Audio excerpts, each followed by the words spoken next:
This episode of Outdoor Journal Radio is brought to you in part by the Invasive Species Centre, protecting Canada's land and water from invasive species.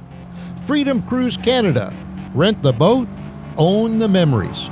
And J&B Cycle and Marine, your home for all things power sports, boats, and equipment. They're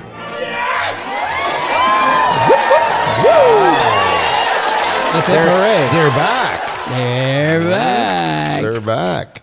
Room full of wombats. Welcome to the program, Outdoor Journal Radio, the podcast. Peter Bowman, Angelo Biola at your service. The rest of the crew, we may or may not even mention them. Oh. Depending on their performance. They've been being bad boys? They being bad boys? Yeah, depending on their performance. I'm not happy right now, so.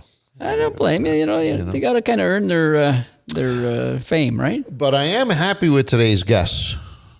His name is Dr. Paul Cooley. For those of you who are regular listeners and watchers, viewers of the show, you'll know he was on the program some time back because he's the man behind the Angler's Leaderboard that we have been promoting and using for some time now. Mm-hmm. And he's the inventor, founder, chief operating officer of that company. But he's here today to talk to us about a brand new to us anyways, and I think a revolutionary product. This could be big.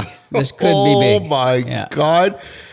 You got to stay tuned for this. It is an incredible piece of work that they've done to help us as outdoors people, not just anglers. But it's a tool. It's a very special tool. He'll be coming up shortly. But first, Mr. Bowman, what do we need to do?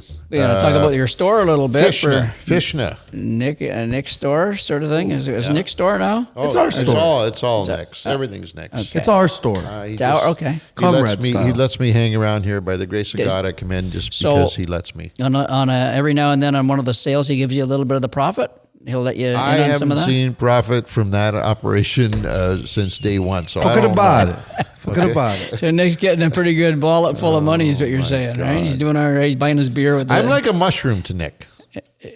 Oh. Magic one? No. That would be right up your boom.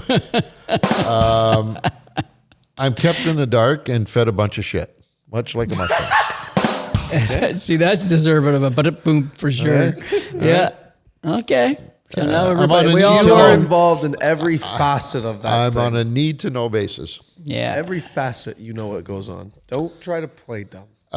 Speaking of said store, shop.fishingcanada.com is home to these wonderful pieces of garment tile. I like that. Did you just come up with that? Yeah, that's wow. Thank you. That's my favorite right there. That is the beauty. And I like the color of that. That thing that's the beauty. That's the seller, number one seller. Number one for over a year now. That's been the number one selling forever. Ever since they came out. Since that one came out. Well, keep in mind, this came out after that. All this came out. This was the last edition. The very last one? Yeah? No. Okay. No, same day. Same day. They all came out on the same day. I stand to be erected. You got that right. Yeah. Whoa. All right. Alrighty then. Let's move on. Listener feedback. In response to our question to the listeners whether they would like to see us fish outside of Canada. And this is from @Benuti0009. Does that sound close, Dean? Where is that? Benuti. Benuti, okay. Benuti. Via YouTube. If you fish outside Canada, it would be great to know the difference of fishing between locations. Florida bass versus Ontario, and differences in tactics, lures, etc. So he didn't say he doesn't want us to fish out of the country. No. Or whatever. No. He said if you do fish out of the country, let's do a great comparison. It would be a cool kind of show, you know what I mean? To look at a northern strain largemouth versus a Florida strain largemouth, or the F1 largemouth there, they're a cross between a Florida and a northern or something like that. Might not be bad. I mean, if there is any, it seemingly doesn't seem, we fished to the south, and those tactics that we use up here pretty much work down there as well, right? As a rule. They have, and I'm just thinking, is there a difference in appearance of those fish?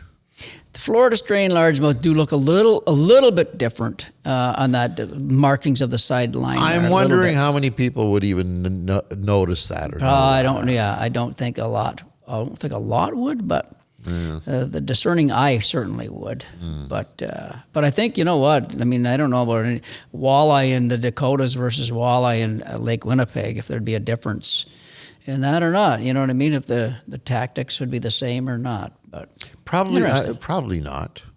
They'd be not the same? They'd be not the same, or they would be different. Be different. Whichever one of those you would like. I like to say different because it'd be easier. I just gave you a little comparison there. Oh, thank you. So there's a Yale fish versus a near lab fish. One of these that's the two fish. There's your markings. There you go. That's we'll have to put that up top here. I got a better one here, actually. We can put that in. Take your time. We're just doing a podcast here. You just jump right there. You go. That's a little better one. Yeah, there's a big difference now there. We're talking. Yeah, not a big difference. There's a difference there. It's just not a big difference. Excuse me. No. But yeah, you could. You'd be hard pressed. You'd be hard pressed though out in the wild to because mind you, this is perfect, right? This is an illustration. It's exactly, but they're never the same. The only difference that I think, if it's consistent, I think the only real difference would be the anal fin. He said anal fin. Oh God, I work with a bunch of children. It's just unbelievable. It's a testament to my strength that I'm able to absolutely push through this stuff. Didn't you just say you stand up erected or something like that? Yeah, I stand erected, he said. Okay. Just checking. Yes, that's not childish. No. And speaking of identifying species. Where you go? You're going over here now? Speaking of identifying species. So we're done with that. So we're not going to travel to the south for now anyways, although we'd like to. I'd like to. We can make that happen. Okay, let's make that happen. Me and Rolly. I'm going to do a show with Roland Martin. Grass carp. Yes. Why is that important? Well, you need to tell the difference between a grass carp and a common carp here in Ontario waters. And because common carp are here to stay, grass carp, we can hopefully put a damper on them coming into this country, or staying in this country. They're here now. Yeah. So now we have to be vigilant and make sure we know what they look like and get them out of the water. So I'm still surprised that, and I saw this the other day, I'm still surprised that grass carp are sold in the U.S. for weed control. They are? Sure, I saw it. I don't know how true this is, but you said they were talking about the different species they have in hatcheries and whatever like that. Wow. They're still raised for this shit. You'd think that would be banned worldwide, not worldwide, North America wide. Wow. You'd think. Now, correct me if I'm wrong, please, people, if you're watching this. Wow. But I do believe they're still available out there for ponds, the farmers' ponds, or whatever the reason they want them for, to keep the weeds down, the algae down, whatever. I'm shocked. Yeah. I'm in shock right now. Thank you. I do that to people. I will have that effect definitely on people. You do that to people. Yeah, I have that effect on people, yeah. A shocking young bastard. All that information is available at invasivecarp.ca. Not that I said. That's stuff I said. No. That's not available. That's Pete Bowman BS bullshit, whatever. But invasive carp used to be species. That's correct. .ca. I wonder why they changed that. Did we ever find out, Dean? Do we know why? That website still exists. AsianCarp.ca has been switched to invasivecarp.ca. Oh, that's the one that's... it now encompasses all of the carps. So you can find all your information there. Not just the ones from Asia. That's right. Because that would imply, AsianCarp.ca would imply just those. That's right. Now it's all invasive. All of them, you're going to find all the invasive ones there. Is there more countries, areas that invasive carp come from? I'm thinking so, yeah. Must be. Well, yeah. I don't know. It must be. It's a region, don't know them yet, but I'm sure they're going to be coming too. People, smarten up. Okay. Regardless, invasivecarp.ca is where you need to be to get all the info you need on helping us with the grass carp situation. Certainly. Time for the J&B Cycle News. Yes. Brought to you by J&B Cycle and Marine, your outdoor superstore, Canada's largest boat, motor, trailer, package dealer. snowmobile, ATV. Oh, the snowmobiles Get up there, everything in right? there. This is They the get perfect out there. time of year for them This too, is- right? they're going- They're that's- right in the midst of it. Them are selling those right now as we speak. 'Cause they're getting lots of snow up there right now. Do they have boats on display all year long? Do you know? I would think probably Yeah. a small amount. Small amount. I would think. Well, they didn't have a lot of boats in their shop, did they, Dean? No, they didn't. They had the sleds and stuff in there when we were there, Because though. but keep in mind, Yeah. you put on display stuff that Ahead of time. right? ahead of time, right? So the boats would probably be in about another Couple few months. weeks, Yeah. another few weeks After the boat show sort of thing or Right. whatever, yeah. Another couple of weeks, and we're probably into prime boat display time. All right. Anyways, for now, JMB Cycle or jbcycle.com if you want more information on that. Indubitably. What's in the news, my friend? In the news, this is a cool one. Dino dug this one up, and it's titled "Wild Fish Show Surprising Morning versus Night Personalities." And So why what's your wouldn't first they? thought? What's your first thought of that right there? Well, I would think wild fish showing surprising morning versus night personality. Well, wild fish probably are more apt to have these, we'll call them for the sake of a better description, mood changes than I think laboratory fish. Laboratory. I like Yeah, the way you say that. Because wild fish are wild. They're wild. They're not all from the same gene pool. They're not all from the same cell. They're not all clones. They are individuals, much like the human race. So Plus our people, our viewers here would be much more interested, I would assume, in wild fish than they would in any kind of well, there is that. hatchery raised, domesticated, whatever, blah, blah. Possibly. Have you been to the Franklin Club? No, I have not. Okay. You haven't yet to get me in there, so I'm not wondering. Obviously, it's a dress code thing or something like that, or I have to watch my language because you're keeping me out for a reason. There's got to be there's something going on that the real Pete Bowman can't possibly go through those gates. Possibly.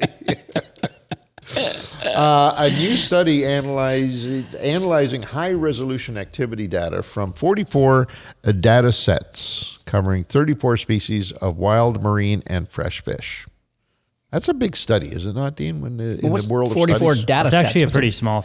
Is that a small study. sampling? Yeah, it's pretty small sampling actually. Like I said, that would be considered a pretty small sampling in the world of data collection. Yeah, I would exactly. think. Researchers found that many fish show persistent individual differences in their daily activity rhythms, similar to human chronotypes like early birds and night owls. And there's probably a few of those in this room right now. I would assume Angelo and I are the early birds. I don't know about Dean, but I bet you Nick is more of a night owl. I would guess, Nick. Are you? I do better at night. Yeah, I had a feeling about that. I know with my household, it's I'm the early bird. My kids are definitely the night owls. That's for sure. I mean, so if they can prove that with fish, that's Interesting. that's very interesting because we're always thinking the fish are But that one early is, birds. That analogy would be based on age. I wonder if fish change as they become older. It does show that actually. It does. Yeah, older fish tend to rest earlier than the younger ones. In Xander especially, which is basically a walleye. Right. Which kind of makes sense in the human world in the sense of resting. If they exhaust easier, right? If that's what that means, is that what that kind of means? That the Yeah. bigger, the Yeah, older Well, fish you heard just about get the two tired. bulls on top of the hill, the young bull and the old bull looking down into the pasture, didn't you? Yes, I did. Yeah, go ahead, but the audience probably hasn't heard that. Angelo. not Why don't you go ahead and tell them the bull Yeah, joke? Nick doesn't know that one. I know the bull joke. Don't say that. You got to get him to say it on Come on, camera here. Refresh my memory. A lot of cows down there. Why don't we run down? I'm gonna walk. Don't worry. We're losing it, boys. I know. We're And losing we've it. But got a that's great guest interesting. coming up. We got a great guest coming up. In We're trout, losing it. some individuals started activity up to 5 hours before sunrise, while others didn't become active until up to 5 hours after sunrise. Some individuals. See, this is the thing. They didn't say all No. individuals, right? And that's the thing that we'd have And to that's question. with wild fish. That, like I said, they're not from the same, That's right. cloth. They're all different. What is this thing? What did they determine, Why are Dean? we- Dean, what did they determine Like, what's here? the point of See, this? this Dean? is interesting because we normally think of like a walleye. Okay, you got to be there early because they all bite, like No. like in the morning. No. I don't think that. I think Well, when you the sun hits the wouldn't, trees in the But in less the evening. experienced people might just think, okay, the morning and that's it. No, but some of these fish, they wake up a little later. But think about that. Think about that. We didn't realize it until this study was done, but Yeah. think about that. You'll go out early in the morning and you will get some fish, but you ain't going to get them all, Right. right? Just like you'll go out in the mid-afternoon and you'll get some fish, but you ain't going to get them all. So this proves that right there is that fish are not all the same. That one aggressive fish will bite, at 7 o'clock in the morning under low light conditions, and the other 5 aren't in that I mode. wonder if they could study it down to lake specific. Is this oligotrophic lake in northern Ontario excuse me? different than a mesotrophic lake in Look mid at to central? you, Mr. Napanee, all of a sudden, eh? Or the eutrophic lake right down in the cow. south. Keep there, it coming. You know what I Give me mean? more. So, I think that's enough for a day for you. I've already given you 2 times more than I should have. 1 is good enough, but truthfully, like think about that. Maybe that is lake specific, or course. the water quality, the temperatures, the alkaline, whatever in there. Who knows? Could be very much like that. So it's a big study that needs to be done very much deeper, I think. If they keep going on this, I'd like to see the results. It's not a big study, according to you guys. It's a small study that needs to be bigger. Bigger study. They need to do it bigger. I need a larger sample of this study because Did I we- like it. I like the where they're going with this. Did we ruin that enough for you there, Dean? Yeah, After it's, all your hard it's work? butchered up. We Butchered. trashed it. Yeah, butchered it You up. butcher. Anyways, Butcher. if you want to get the real story, go to fishingcanada.com and look at this week's news article. It's called Wild Fish Show Surprising Morning versus Night Personalities. Fan question of the week comes to us from James Legacy 7069 via YouTube. Via the YouTube. So that means he could be. He's a qualifier. It could be. He could, potential He's a qualifier. potential All right. qualifier. Well, let's see what he's got here. He Potential. says, "Hey boys, I love the podcast show." Well, right There he is. away, He's getting the money right already. away. There he Yeah, is. he's in the Winner, game. winner, chicken dinner. I'm currently in my 2nd year of university and that he gets points for that at Waterloo, and studying environmental science. By the way, I like the way you spelled Waterloo, Dean. That's very good. This is straight from the source. How's it spelled? I don't Just know. UWATERLOO. That's you. You Waterloo. You Waterloo. the You university. That's a song. University You of- Waterloo. You Waterloo. You Waterloo. It's University of Waterloo. I love how much you guys preach conservation and invasive species Thank you, on sir. the show. We just did the invasive species thing and podcast, as it's so important that anglers know these things and can play a huge role in citizen science. I love citizen science. Saying all the right words for a winner. right isn't he? now, he'd have to go right off the rails in order not to get the Yeah. dough on this one. Yeah. He's got a good chat GPT. Is that what you're detecting? As an avid angler and someone who always has 3 eye out. Their eye out. 3. I saw the E in the 3 eyes out for the season. for invasive species or changes in the ecosystem. I want to tap into your 40 years of experience and know what is the biggest difference you see from rural lakes in northern Ontario, such as Lake Nipigon and Lake of the Woods, and even the Northwest Territories from the Great Lakes, since these lakes are usually much more untouched compared to Great Lakes. Wow. That's a lot. He had me halfway through, and then he got a little... I don't know. Not even quite off the tap rails. into your 40 years experience. That's another nice plus That note is that a he nice said one. there. You know what I mean? Yeah. I think I kind of get what he's saying, because the affected lakes that we're seeing right now are the southern Ontario lakes, and since we fish up in the north, are we seeing anything up there at all? There's the difference in the fishing styles, right? Or fish. I guess the fish movements I and don't know. activities and all that kind of stuff. What exactly is he asking? I think all I know is that He wants to know. Northern Ontario, Northern Canada, let's call it. Let's say the unaffected that we know of that are unaffected. Now Lake of the Woods is not an example on that, because Lake of the Woods has rusty crayfish, which is an invasive species that was brought in by I believe from anglers. And so that whole ecology has changed in a big way. So that shows you right there how Lake of the Woods, when we used to fish it many, many years ago, how good it was or whatever. And then the last time we were up there after this rusty crayfish thing, it wasn't as good for our tactics, et cetera, et cetera. Made a big difference, made a huge difference let's go next to, where do you say, Great Slave, Northwest Territory, Great Slave Lake. That is probably as pristine today as it was 100 years ago, I'll bet you. Except for the fish are probably a little bigger from growth. Maybe, and older. Maybe. They're definitely older because they're lake trout. They could live 100 years ago.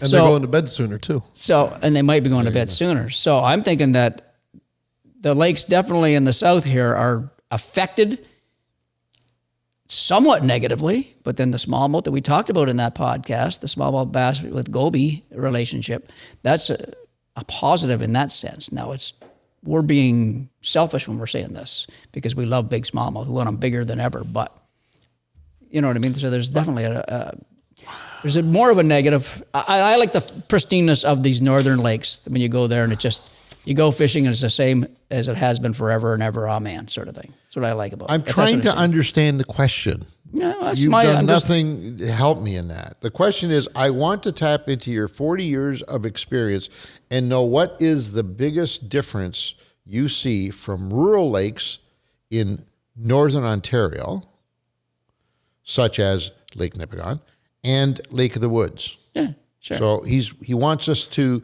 compare those two? No, same thought. You got to read the whole sentence. And Northwest Territories. Every word. All included. Even Northwest Territories from the Great Lakes. He's throwing you from comparisons. Right? The from is separating the sentence. Yeah. So the Great Lakes compared to all the rest. And then says from. The invaded lakes compared to all the pristine lakes, let's say.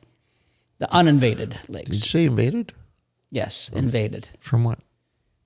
Gopi. Zebra mussel.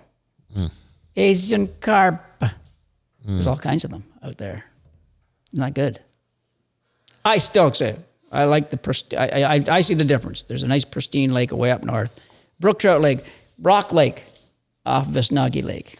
Beautiful little lake. You go fishing in there, you troll your nice little flies around. The boys from Dunnville got to those.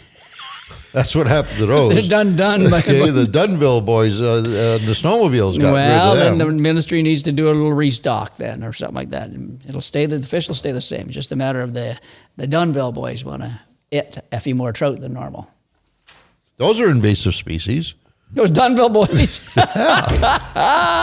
No, they're not. They're snowmobile. They're locals. They go in there. They're invading. They invaded Rock Lake. They weren't from Rock Lake. Anytime you go and catch a fish, then you're an invader. And you go and keep a fish to eat, then you're I an don't invader annihilate too. them. Well, who knows? Who can say that? You can't prove that right now. I can and prove that. the boys from Dunnville might not be all that have invaded that lake. There might be other people around there that, other towns. That was an ice problem because you can't get there without ice. True enough. That is without true. snow and ice. True enough. Anyway. So what's the final verdict of the question? I'm not a big fan of it. But that's all right. Not a big fan of the question? Yeah, but that's okay. That doesn't matter. I'm not the only vote in here. I mean... We'll open it up to the floor. He said, let's balance the positive from the negative. Okay.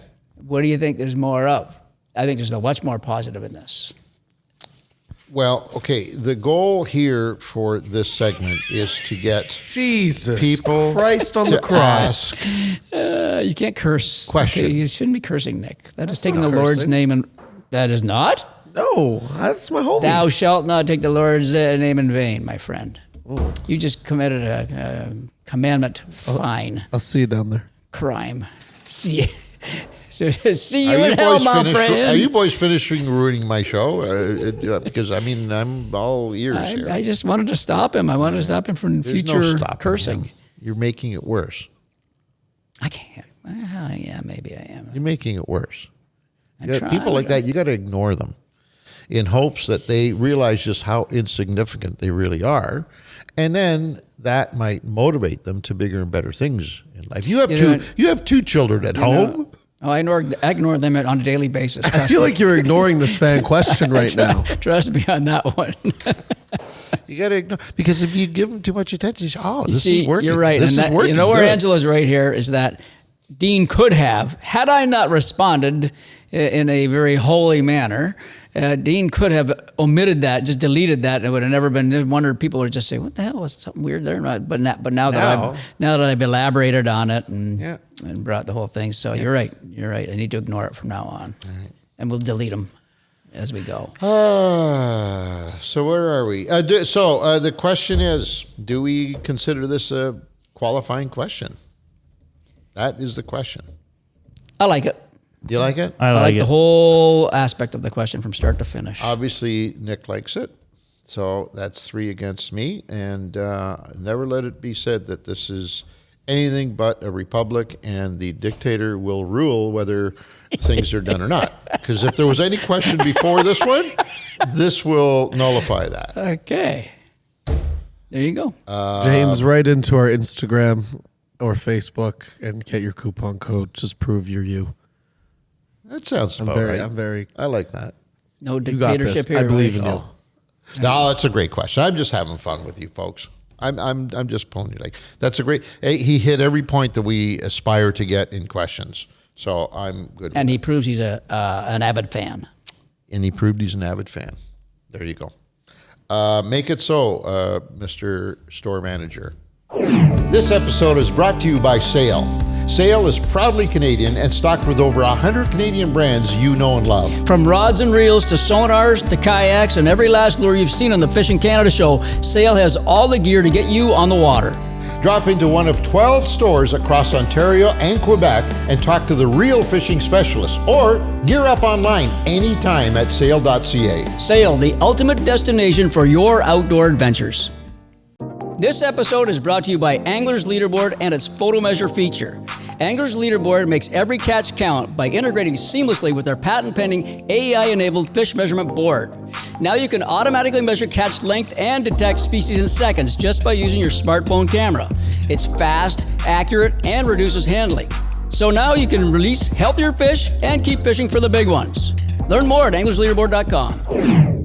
All right, now the man himself joining us, our special guest. This segment, by the way, brought to you by Silver Wax. Yeah. That great Canadian company that makes all those wonderful products that have certainly made my life easier in terms of cleaning up the boat. It made you look better, ultimately. It make you cleaner looking. You know what I mean? You wouldn't think there'd be much to make me look better. No, a guy like yourself would, So if they can do that, imagine what they can do for it, you. People, I'm just saying. Proudly Canadian since 1999 and available across Canada. As far as I know, probably the only Canadian product of its kind made right here at home, which is kind of nice. But more importantly, the stuff works. It's damn good stuff.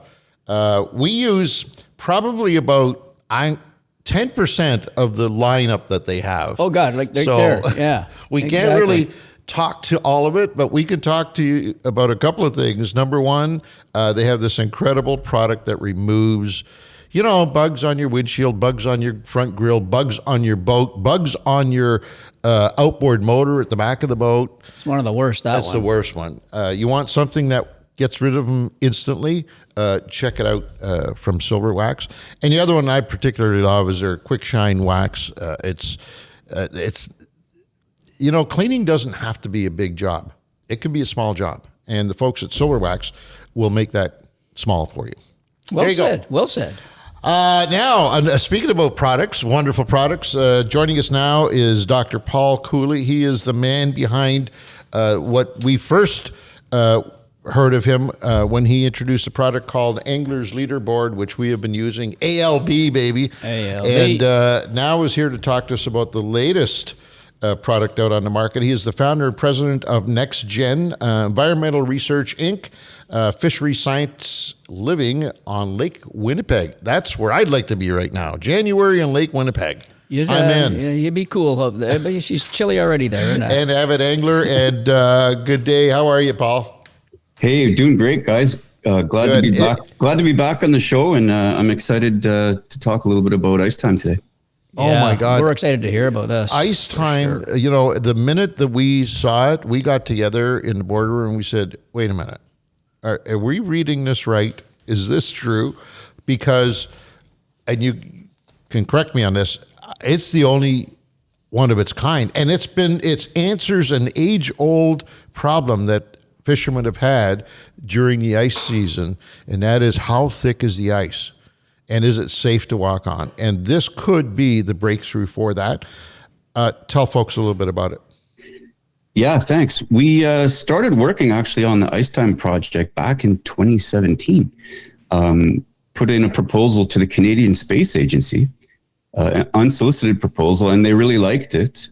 Fast forward a number of years, there's a lot of technology involved in doing this, and so we've gone through 4 projects with them. We're the first company in the world to develop this satellite technology. So we use satellites to image the ice, and they're kind of special satellites.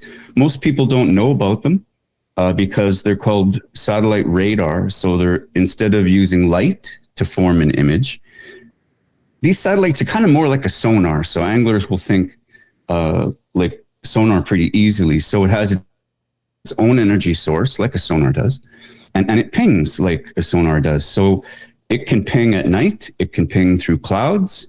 It doesn't need daylight. So it's basically weather independent. And the challenge with most satellites, of course, is that you have cloud cover 4 days out of 5. And so when you're trying to get information, especially at those challenging times of year when ice is starting to form and everybody's wondering, you know, when can we get on the ice? It's a tumultuous time of year for weather, and the weather's always poor. And because it's blistery outside. And so with these satellites, you get information whenever the satellite goes over.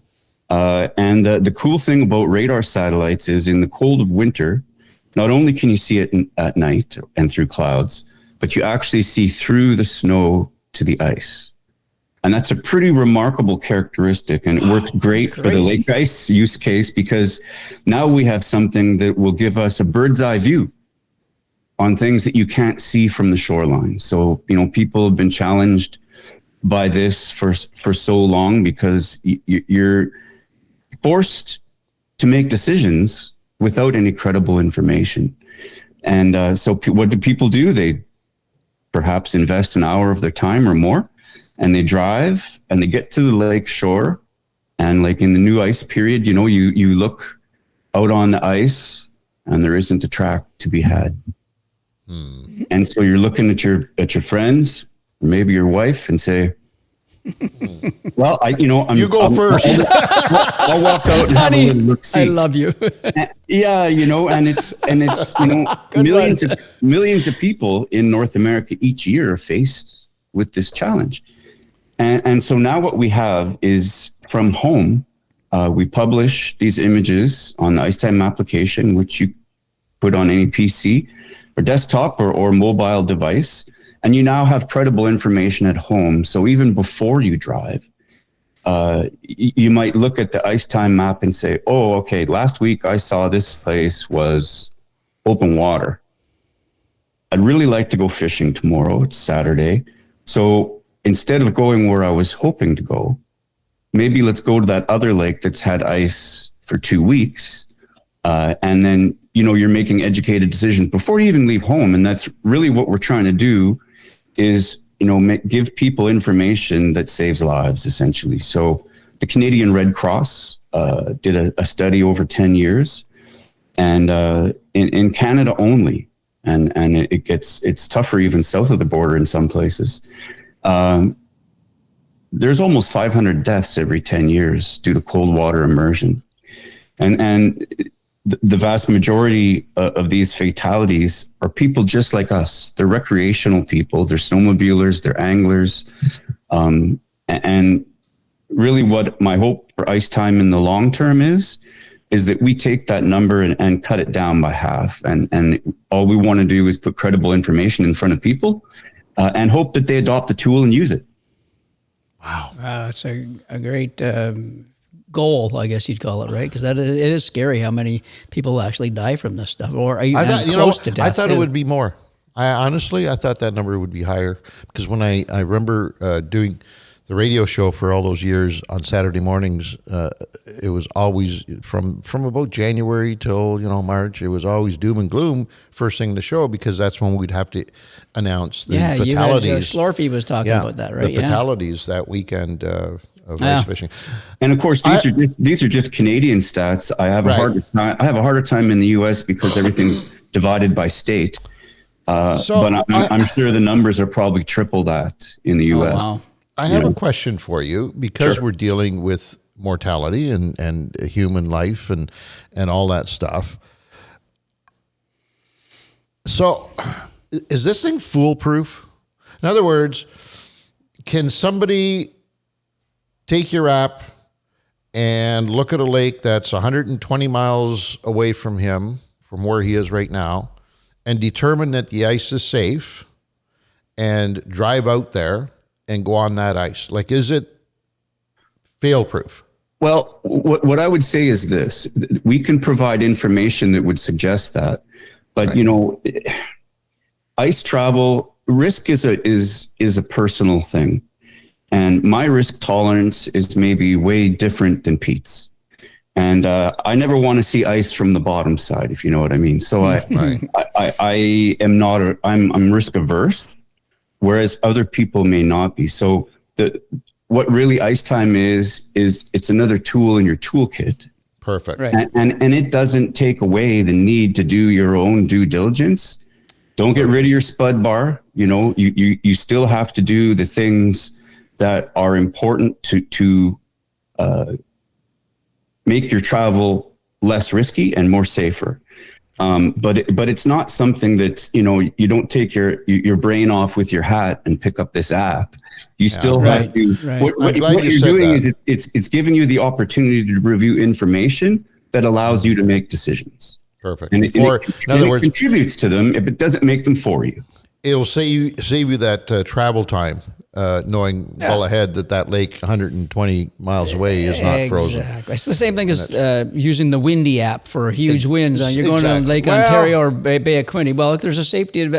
Not just a matter of I can't fish in that, but we start going out in 3 and 4 footers in a 12-foot tinner. What? You should use your head. So you're going to use that as a tool. Yeah. Paul, you were saying that it's working on satellite radar versus satellite. Google Maps is satellite imagery, I'm assuming, right? It's just a picture. Is that what that is with Google Maps? So that's called an optical image. So that's not really much different than what you're doing with your RGB camera in your phone. Okay, so what is your visible data that we can see?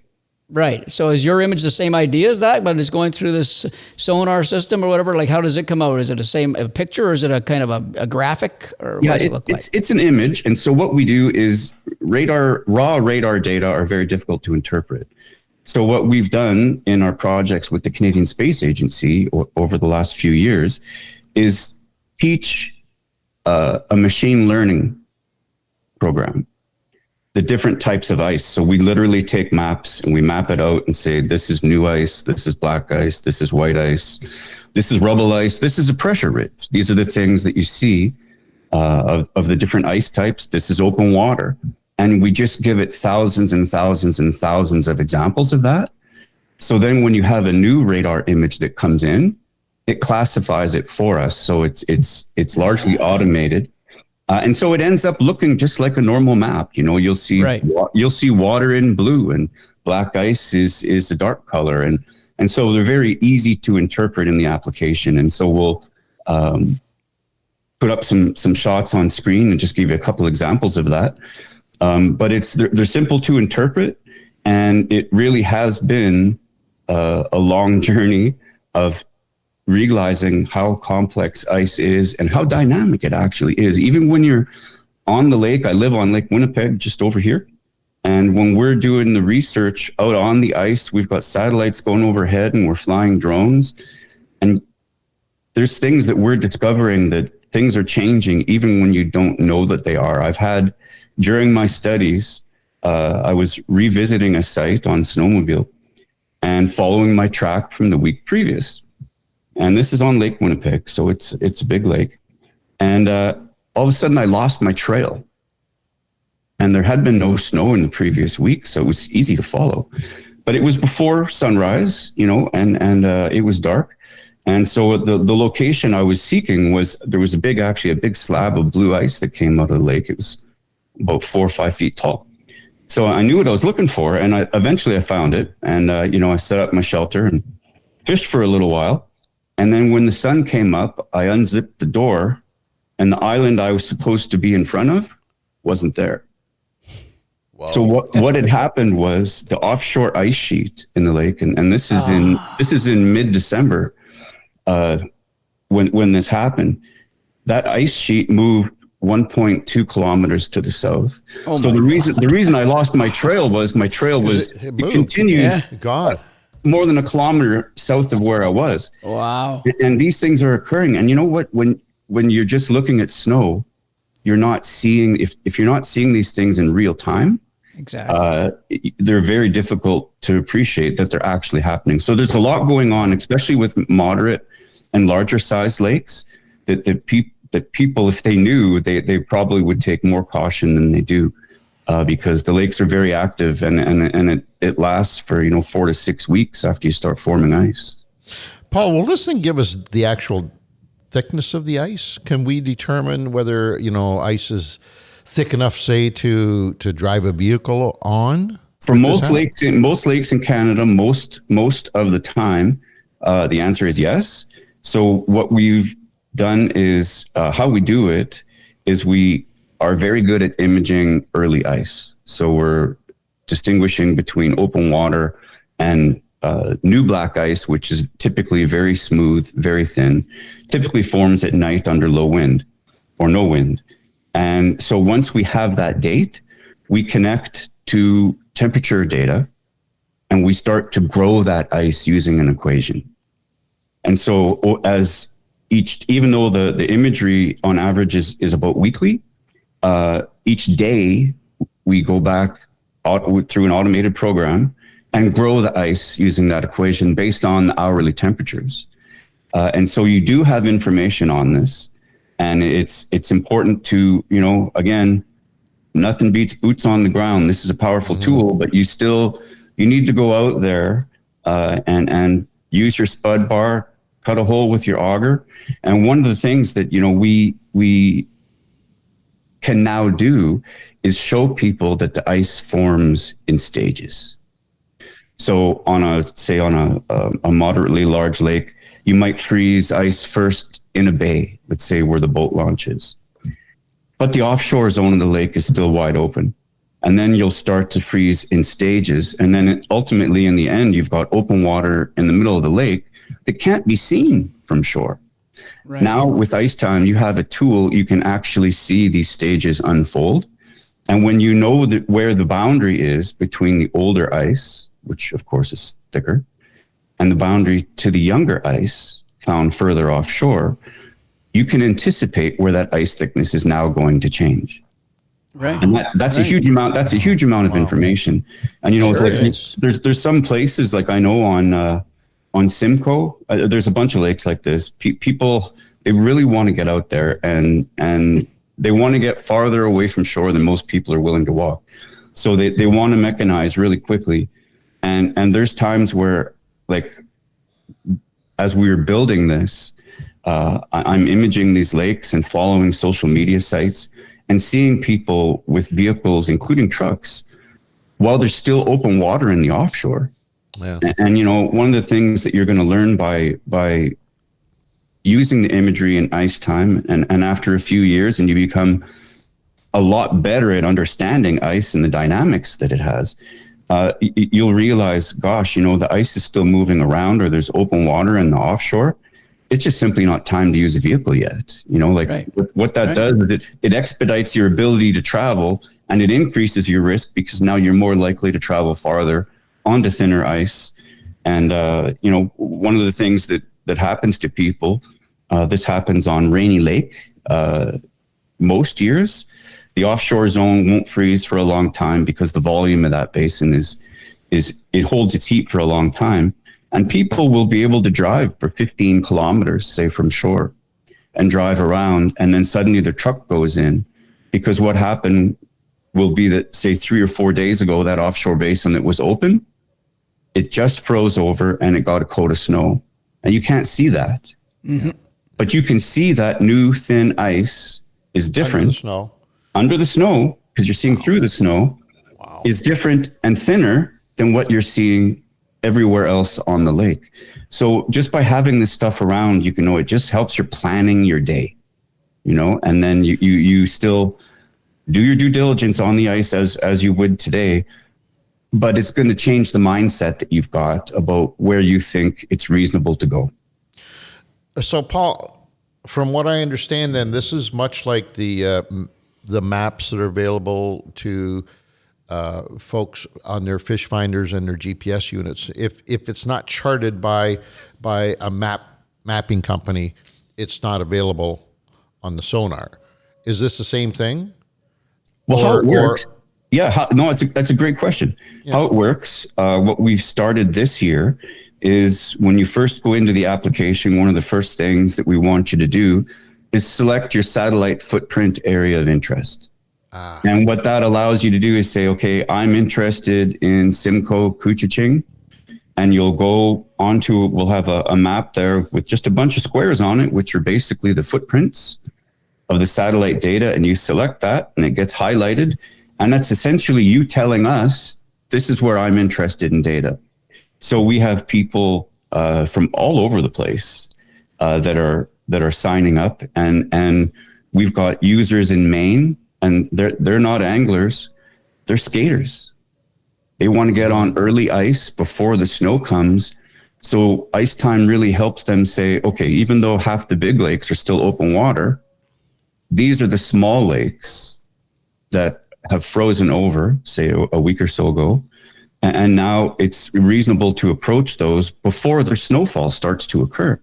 We have another guy, he signed up just last week from the Sierra Nevada, of all places. And he's not using it to go ice fishing or snowmobiling either. But what they want down there is when they're climbing trails up into the eastern slopes of the Sierras, they don't want to find ice when they get up there. So they want ice time to tell them when their open water season's over, because the ice is never dependable enough, but it stops them from fishing when they get up there. So we're finding all different kinds of people are using this for different reasons. And it's super cool to see because we're all involved in ice in some way. So you don't have to be out there mapping every lake. This is happening live, basically, right? Unlike mapping companies. Yes, this is near real time. It doesn't matter where it is, when it is, it's just happening. Yeah. So if you signed up for the Simcoe Couchiching area, you select your footprint. The imagery is about weekly. And then when the satellite comes over in that area, I think it's around supper time, we'll have that map online for you, possibly within 12 hours, but for sure within a day. So it's not instant. It's not. This is not something that people can just travel with to unknown areas and expect to get there and open their app up and it says, "Yeah, don't step on that ice. It's not thick enough." Well, weekly is about as much as I think people can consume. Right. Okay. Otherwise, it becomes a job. You're having to check. So you're having imagery that's less than a week old, but as soon as the imagery comes out, that's really when people are consuming it. And then once they've made their decisions about where they go, they can revisit those places. And then the next week, when the imagery comes through, maybe they can think about, okay, now we can go on the larger lakes because now we can see the ice has formed across the whole lake. And it's now safe to go. It's reasonable to travel on the larger lakes that stay open longer. Yeah, once again, with the word of caution, people still have to be, use their heads. Yeah, of course. Especially, and I'm sure you mentioned this on the app when they get into it, especially the fact that this is not, current up to the minute data, right? They have to be aware of the fact that this could be up to a week old. So please, if you're watching this and rushing out, which I'm sure you will because this is an incredible product, rushing out to get this app, keep in mind that it's just, as Paul said at the top of the show, it's just another tool in your toolbox. Yeah. It'll just help you make smarter decisions. You can just be smarter on the ice and reduce risk by planning based on some information. And there's things that I use it for, like on Lake Winnipeg. Not all lakes have rough ice, which we call rubble ice, but Lake Winnipeg has a lot of it because the ice is moving around in early winter a lot. So it's always breaking up and being pushed by the wind and piling up. And a lot of times that's a barrier to travel. Right. And so you can see the rough ice on ice time so well that I can pick the path that I might have a kilometer of rough ice I want to go through. And you can see it clear as day in ice time where the smooth ice is versus the rough ice. I had a guide actually on Lake Winnipeg approach me not too long ago and said, just by being able to see where the smooth ice is, I can avoid the rough ice. But he says, not only does that mean I'm not beating up my gear in the sleigh behind my snowmobile, but I'm not beating up my clients. Yeah, it's true. So, That's true. He said, I'd rather drive 3 times farther to avoid the rough ice to get to where I want to go than try to navigate through rough ice. Because oftentimes it's more than a meter high and you can't see over it. Wow. Well, it's just, that goes the same with just snowmobilers without ice fishing or anything like that. People love snowmobiling all the time on lakes, right? And it's such a smooth, especially if you're on a luxury machine, you don't want to go over anything rough. You just want to take a nice cruise, but it's sending you a new path. It's perfect for that. Yeah. Yeah. Paul, you must have discovered some interesting things, or maybe as a scientist, nothing really surprises you, but you must have discovered in your years working on this app that not all water is the same, and some bodies of water require different temperatures and conditions to freeze than other bodies of water. And it's not just the temperature itself. Have you come across a lot of that? Or is Lake Winnipeg the same as Lake Simcoe or in Lake Ontario? In other words, once they hit a temperature, it doesn't matter, they're all going to freeze up. Because from what I understand of water density, for example, and water makeup, they're all different. So most lakes, small lakes are relatively predictable. They kind of freeze over at the same time. They're small, so they're not getting a lot of wave action when it's starting to cool off. Mm-hmm. And so small lakes are a little more predictable, and they tend not to have rough ice. But once you get out of the class of the smallest lakes, you'll just see a diversity of things. Not all lakes have pressure ridges, but we can map pressure ridges from space. Yeah, wow. And pressure ridges, I have a friend on Lake of the Woods who has a friend in turn that was flying around an island in the middle of winter as he had the week previous, and came around the corner and a pressure ridge had uplifted in the meantime. And he's, he hit the pressure ridge at high speed, and unfortunately he's paralyzed. So it's very tough, challenging things happen on ice, and the pressure ridges are always uplifting, getting larger and getting longer throughout the course of the winter. We did our validation, or our ground truth studies, as some people call it, on Lake Winnipeg. And after following pressure ridges on Lake Winnipeg for 4 or 5 years, the south basin of the lake alone has more than 500 kilometers of pressure ridges on average. And those stop you from getting where you're wanting to go, or for those that are for those that will drive their trucks over them when they're sufficiently small, the real risk is not getting across the ridge. It's getting back. It's a little bit, for sure, later in the day, especially in the spring, the conditions are worse in the afternoon. But what happens is people, they want to speed up to go over the ridge. And what that does is all that momentum is carried for when you're coming down on the far side of the ridge. Right. Well, the actual odds of going down in the ridge axis itself, like where the ice is cracked open and is lifting up, people tend not to get stuck or go in there.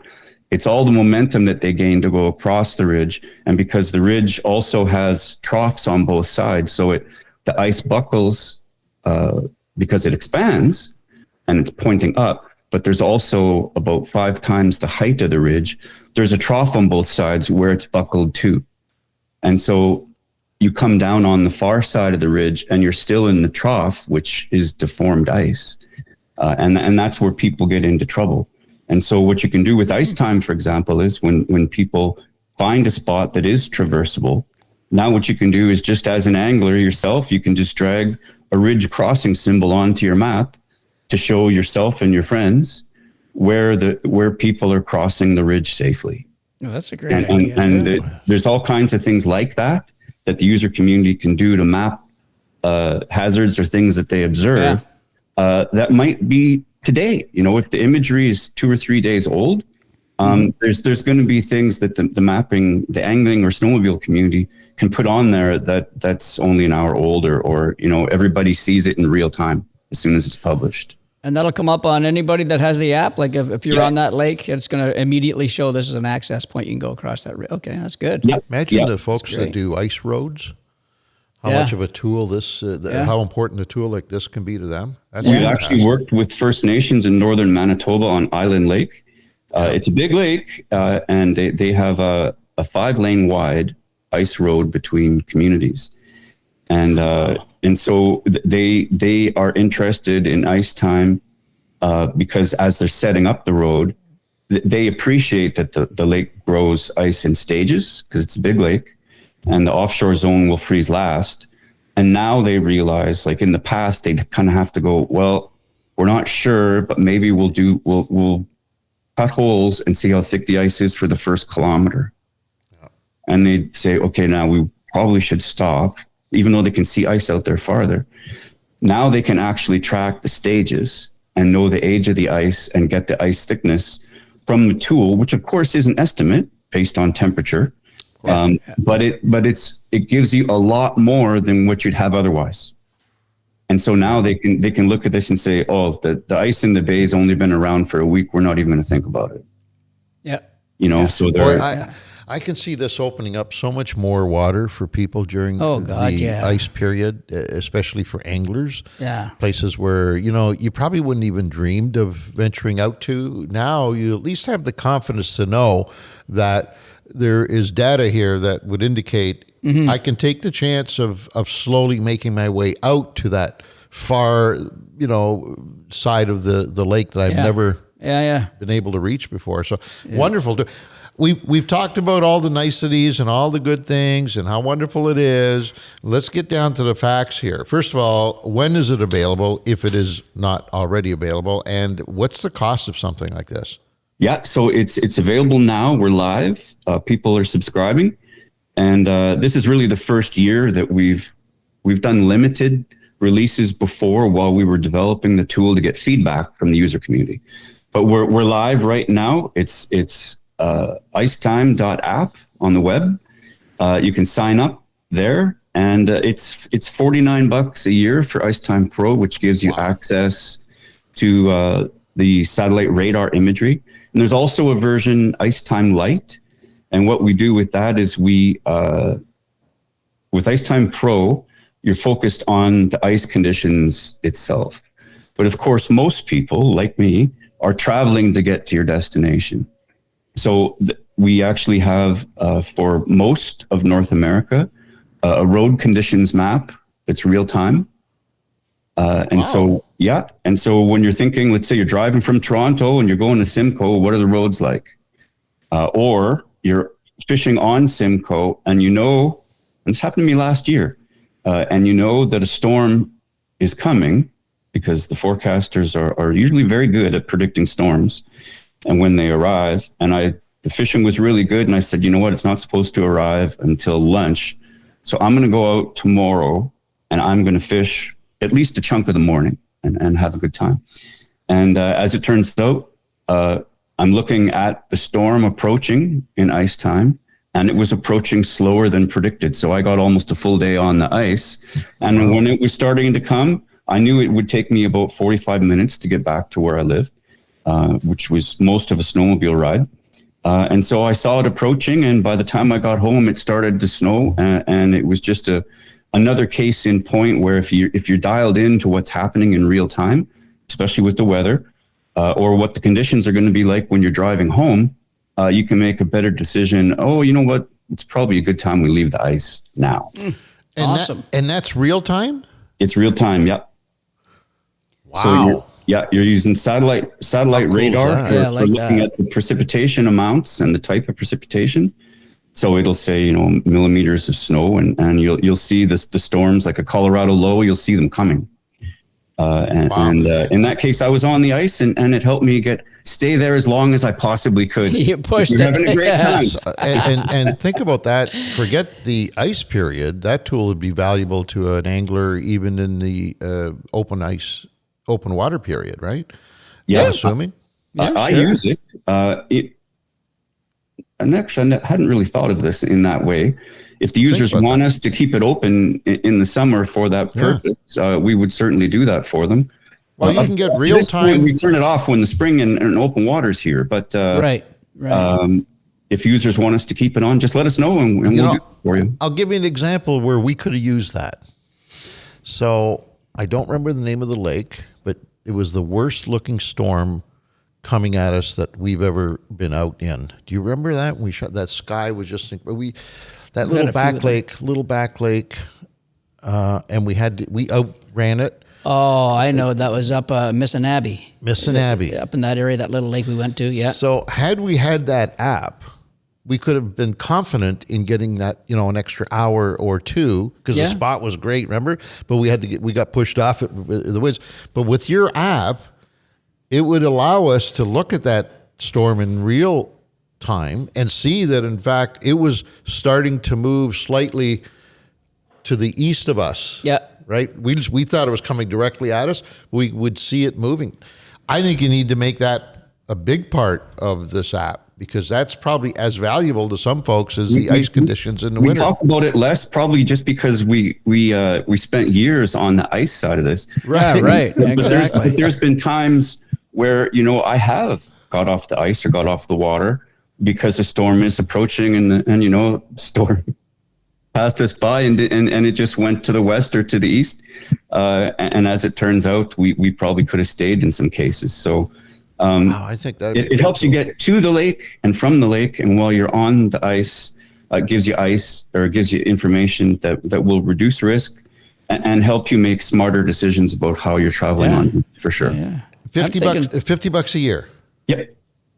Another thing I'm thinking, guys, and you'll appreciate this, and Dean, is especially in southern Ontario, that moves, we're talking about an hour and a half, maybe 2 hours north of us. So we're going them towards the Halliburtons and all that stuff. Spring-fed brook trout lakes. You know what I mean? In those iffy, mild weather. So the spring-fed lakes are even different than any other lake around there, right? So This would be a great tool for seeing if these springs have actually froze over, if you've got safe ice to go do your brook trout fishing and all that stuff too, right? Because those lakes like that, they stay open when the lake next door is totally froze over. That's what I was saying to Paul earlier, that not all lakes and water is equal, right? So there's all different elements. Got to have... So just so I can get my head around this, Paul. So in Pete's case, he wants to go to this little obscure little lake way in the outback, tiny little speck of water. All he has to do is tell you that that's what his intention is a week before he plans on going, and you will have the ice information for him at that point? Yes. So it doesn't matter where it is. Doesn't matter where it is. Well, the challenge here is, we can't map of all of Canada for one guy. So it's a big country. So what we've tried to do is say, each satellite footprint is like 200 kilometers by 300 kilometers. They're big areas. Okay. And for this winter, to make sure that you're getting the core area that you're interested in, your area of interest, you specify that for that winter. But you also see, of course, all the other images from all the other users. So chances are where you're going, somebody else, if it's off the beaten path and it's not where you've specified your footprint for that winter, chances are somebody else has requested that area and you'll have access to it. Otherwise, the challenge for us is we can't map all of Canada reasonably. Right. And so we kind of have to say, okay, where's your main area of interest?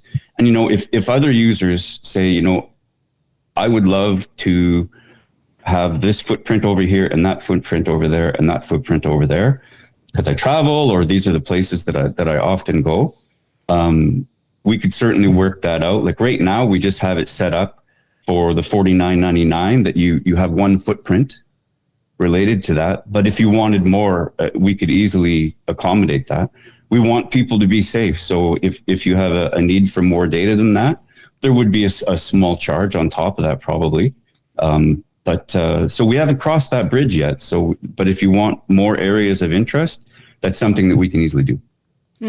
Wow, it's fascinating product for sure. Is there ever a chance that the ice time will be in real time-ish? Let's say daily instead of weekly. Is there ever that possibility? In principle, it would be, but honestly, right now, the volume of data that we push through, like these images, each satellite image is like 5 gigabytes.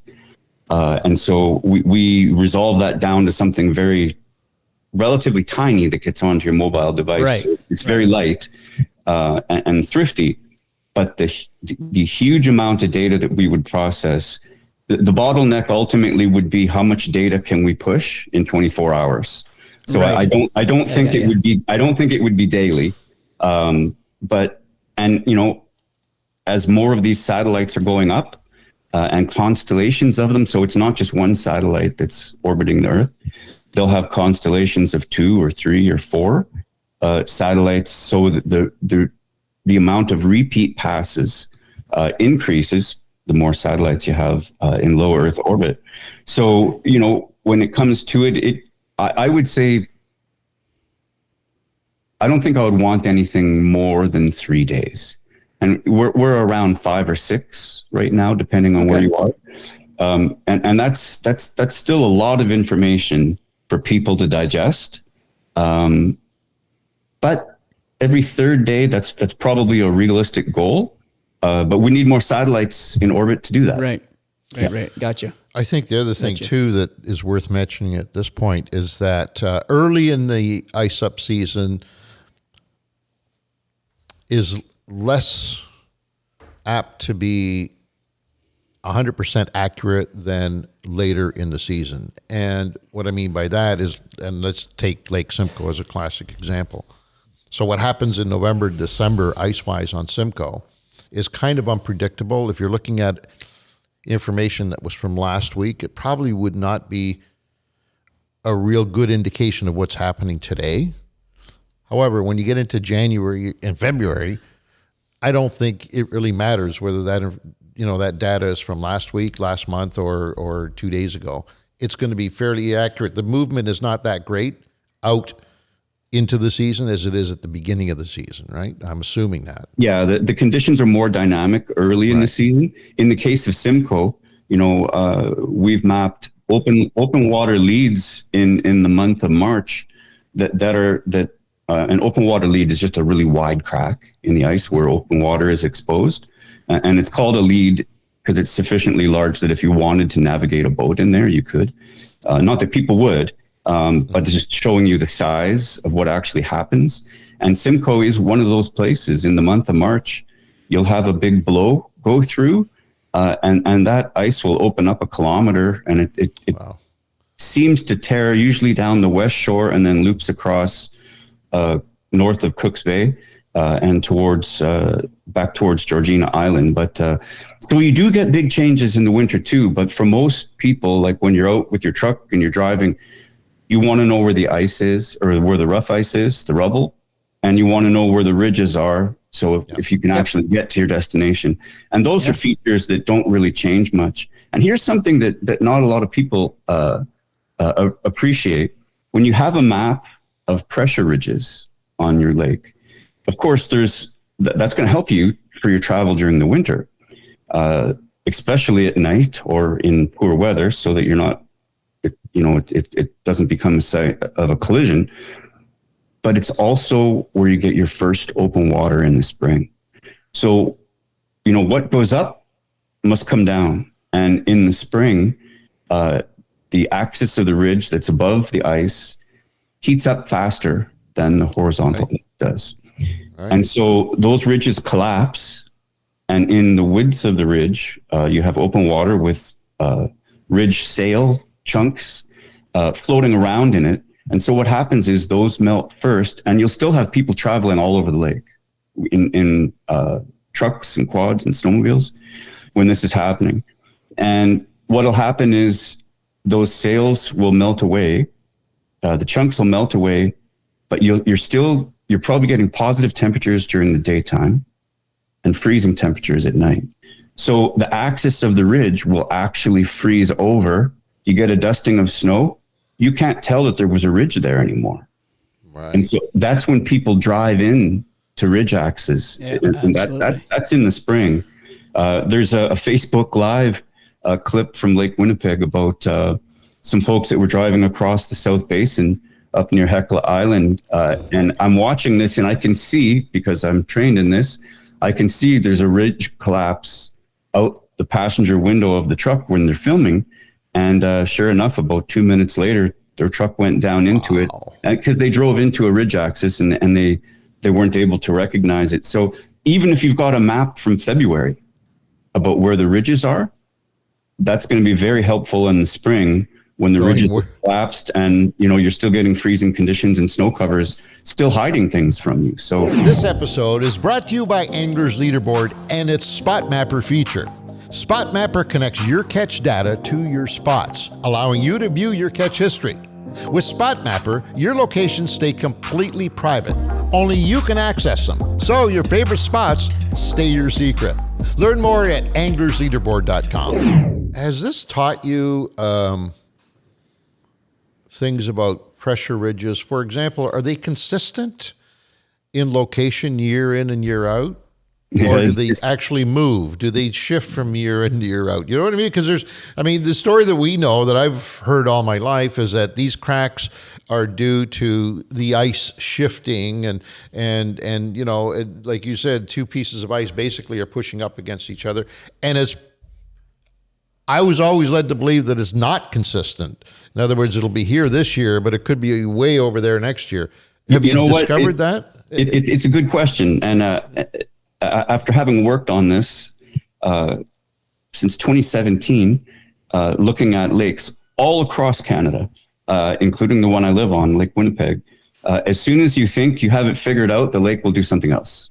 So it does move. So during our studies with the Canadian Space Agency, when we were proving that the radar information worked on lake ice, my study area was literally 300 meters from where I am right now. And many years, there tends to be a ridge that goes past this point. And it would have been really convenient if the ridge had a form there that year, but it didn't. So I had to drive 15 kilometers to get pressure ridge samples. But wow. So as soon as you think you've got it handled, but there are patterns that tend to be true, but I'd say one chance in 4 you're gonna get what you got last year, this year, the same.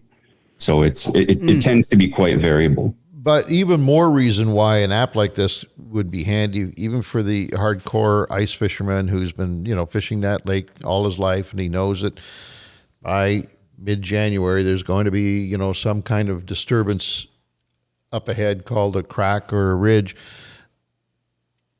It is not necessarily going to be there in the same place each year. So this app will give them the confidence in knowing that, oh, wow, look at that. That's actually moved. It's a mile away from where it was last year, or 2 kilometers away from where it was last year. Yeah, exactly. Yeah. And as we keep imaging during the winter, these ridges are increasing in number and they're increasing in length. So they're growing. They're literally getting taller and they're getting longer. And so what this does to people is if you've got your favorite access point because you're familiar with it, or it's the path of least resistance for you to get onto the ice, and a ridge goes right across that, you would know this from home before you even travel there. And you say, well, maybe we should go in on the west side because there's no ridges there yet this year.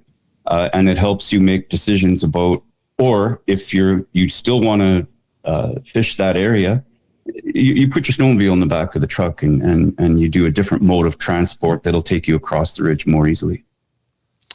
It's a fascinating product, a fascinating subject. We could talk about it all day, but I'm sure people have got their own questions that they like to ask you. Can they reach out somewhere and just ask before they make the purchase? How does that work? Absolutely. So the website is icetime.app. And if you want to email us, it's support@nextgenenvironment.ca. So NEXT. Perfect. Gen Environment, and be happy to address your questions. And one of the things that we know that with the new technology, people are a little wary about it. So what we've done for this year is we've got a 14-day free trial. So you can just boot it up. You can look at imagery from Simcoe. You could look at Lake Winnipeg. You could look at lakes in North and South Dakota or in Maine, for example. And see what different lakes are looking like at different times of the year, and really get a good feel for what you can anticipate once your trial period is over and your subscription begins. Cool. Sounds fantastic, Paul. You hit another one out of the park as usual. For sure. For sure. I love this. This one is, not that the others aren't. This one is very exciting, and I think it has tremendous legs for non-ice periods as well. I think you need to keep that in mind and make it available for the full 12 months. Pocket. I appreciate that, Angelo. Sure. Thank you, my friend, and we will talk to you very soon. Keep up the good work. All right, boys. See you, buddy. Wow. That's very cool. He just keeps on coming up with this stuff. I know. That's what scientists do. They're just evolving all the time. If you haven't already done so, look it up. The other one is Angler Leaderboard, or ALB. Now it's being commonly referred to, where you can go out with your buddies on a body of water, and everybody fishes in different areas and whatnot, and you just take pictures of your catch on this board. It automatically does all the calculations for you and stores that data, and then at the end of the day, you guys can share your... That's right. We've actually helped them on that app too, so they've taken some of our ideas, and so very cool. Lots of fun. Great people to work with. Now it's called Ice Time. Their new one is Ice Time. Look them up. I'll tell you what, they're going to get my $50. It's a good one. Even if you don't, I love the opportunity to be able to see real-time weather activity, like now. You know where I'm going to use it the most, and it's going to be a very limited timing. I wish it was a daily update, but I'm going to be opposite of all the ice anglers. This year was a classic example. When I got to that lake a couple of weeks ago, I told you all the fish were under the ice. Yeah. Well, now I know if that lake is iced over, I ain't going. So it's going to save me $100, $150 in gas just to get there by paying the $50. We mentioned that earlier on. Yeah, then the other end of that is Zone 20. That Zone 20 open early bass season. I will know which bays open up the first more than anything else. And then once everything else opens up where I can get my boat into, I know that's the warmest water. That's the first bay that's going to open up. I thought you were going to tell me Bay of Quinte would be a place for this. Well, that's Zone 20. That's right. that is. Bay of Quinte. That's what I was thinking. This is made for Bay of Quinte. Yeah. So both early and late in the season. Ice fishing alone too, because it's one of the worst ice lakes in the world. You know what I mean, for dangerous ice. So it'd be perfect for that. Oh, it's fantastic. Out of the park. Look it up. It's called Ice Time app, and it will if you're into ice fishing or spending time. It's not an ice fishing app, right? It's winter. Let's call it a winter app, if you will, because if you're into snowmobiling, backpacking, snowshoeing, hiking, whatever you do in the winter, cross-country skiing, on the lake, this tool is going to be invaluable to you in the months ahead. That are it. Did we miss anything, Dino? No, I think we're good. We have no contests up right now.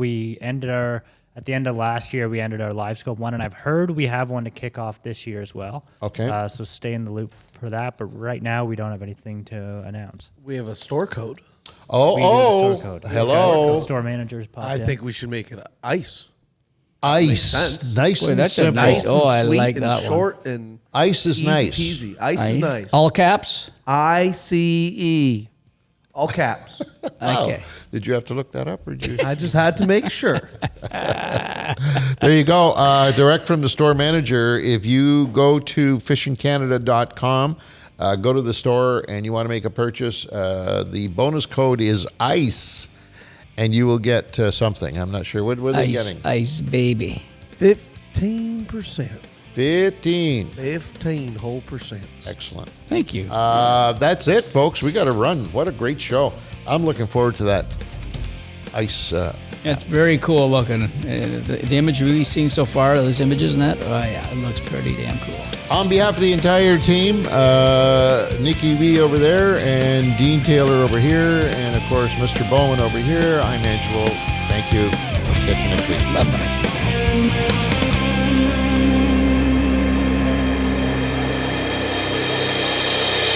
This episode of Outdoor Journal Radio has been brought to you in part by the Invasive Species Centre, protecting Canada's land and water from invasive species. Freedom Cruise Canada, rent the boat, own the memories. And J&B Cycle & Marine, your home for all things power sports, boats, and equipment.